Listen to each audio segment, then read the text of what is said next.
ಯಾಕೆ? ಅವನು ಈ ವಿಷಯ ನಿಮ್ಗೆ ಹೇಳಿಲ್ವಾ? ಇಲ್ಲ, ನಾನು ಆಸ್ಟ್ರೇಲಿಯಾಗೆ ಹೋಗಬೇಕು, ನಂಗೆ 15,000 ಬೇಕು ಅಂತ ಕೇಳ್ದ. ನಾನು ಆಯಿತು ಅಂದೆ. ಮತ್ತೆ ಅದ್ರ ಬಗ್ಗೆ ಮಾತೇ ಆಡಲಿಲ್ಲ. ನಾನು ಇನ್ನೂ ಟೈಮ್ ಇದೆ ಅನ್ಕೊಂಡೆ. ಇಲ್ಲ ಅಕ್ಕ, 2 ದಿನದಲ್ಲೇ ಹೊಡಬೇಕಾಗಿತ್ತು. ಗೊತ್ತಾಗಿದ್ದು ನೆಕ್ಸ್ಟ್ ಟೈನೇ ದತ್ತು ಹೋಗಲ್ಲ ಅಂತ ಹೇಳ್ಬಿಟ್ಟ. ಯಾಕೆ? ಅವನಿಗೆ ಹೋಗೋದಕ್ಕೆ ತುಂಬ ಉತ್ಸಾಹ ಇತ್ತಲ್ವಾ, ಕೆರಿಯರ್ಗೂ ಉಪಯೋಗ ಆಗುತ್ತೆ ಅಂತ ತುಂಬ ಆಸೆಲಿದ್ದ. ವಿಷಯ ಕೇಳಿದಾಗ ತುಂಬ ಖುಷಿ ಪಟ್ಟಿದ್ದ ಅಕ್ಕ. ಇಂಥ ಅವಕಾಶ ಎಲ್ರಿಗೂ ಸಿಗಲ್ಲ, ಅಕ್ಕಂಗೂ ಹೆಮ್ಮೆ ಆಗುತ್ತೆ ಅಂತ ಹೇಳ್ತಾ ಇದ್ದ. ಮತ್ತೆ ಯಾಕೆ ಹೋಗ್ಲಿಲ್ಲ? ಮನು ಪ್ಲೀಸ್, ನಿನಗೆ ಗೊತ್ತಿದ್ರೆ ಹೇಳೋ. ಅದು ಅಕ್ಕ, ದತ್ತು ನಿಮಗೆ ಕಷ್ಟ ಆಗುತ್ತೆ ಅಂತ ಹೋಗ್ಲಿಲ್ಲ ಅಕ್ಕ.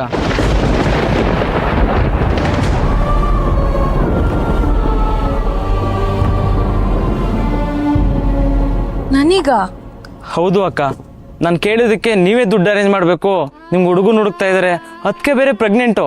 ಇಂಥ ಸಮಯದಲ್ಲಿ ನನ್ನ ಸ್ವಾರ್ಥಕ್ಕೋಸ್ಕರ ನಾನು ಹೋಗಲ್ಲ ಅಂತ ಹೇಳ್ಬಿಟ್ಟ ಅಕ್ಕ. ನನ್ನ ಹತ್ರನೂ ಹೇಳಬೇಕು ಅನ್ನಿಸ್ಲಿಲ್ವಾ ಅವನಿಗೆ? ಯಾಕೆ ಹೀಗೆ ಮಾಡ್ದ? ದುಡ್ಡನ್ನ ನಾನು ಹೇಗೂ ಅರೇಂಜ್ ಮಾಡ್ತಿರ್ಲಿಲ್ವಾ? ಇದೇ ಅಕ್ಕ, ಇದೇ ಅವನ ಭಯ. ಹೇಳಿದ್ರೆ ನೀವು ಖಂಡಿತ ಒಪ್ಪಲ್ಲ, ಕಷ್ಟ ಬಿಟ್ಟು ದುಡಿತೀರಾ ಅನ್ನೋದು.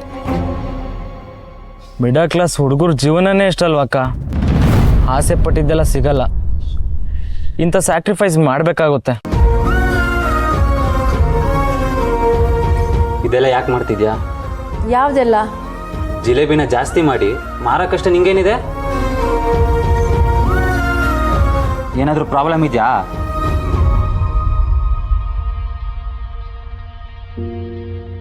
ದತ್ತು ಯಾವ್ದಾದ್ರೂ ವಿಚಾರದ ಬಗ್ಗೆ ಮಾತಾಡದ್ನ?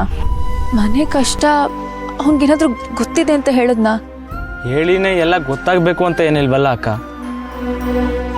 ಈಗಲೇ ಅವನು ಹಸುವಾದ್ರೂ ಹೊರಗಡೆ ಎಲ್ಲೂ ತಿನ್ನಲ್ಲ, ₹1 ಆಚೆ ಈಚೆ ಖರ್ಚು ಮಾಡಲ್ಲ.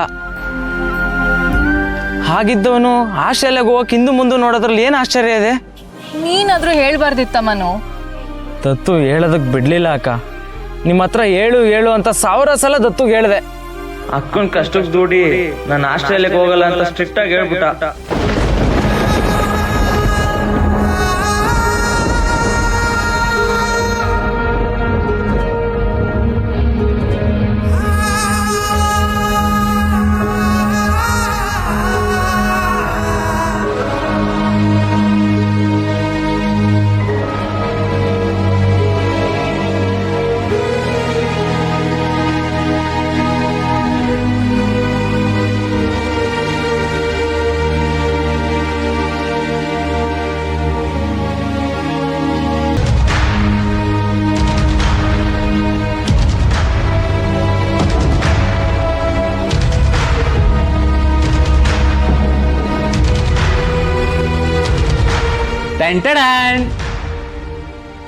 ನಾನು ಆಸ್ಟ್ರೇಲಿಯಾಗೆ ಹೋಗಿ ಬಾದಾಮಿ ತರ್ತೀನಿ.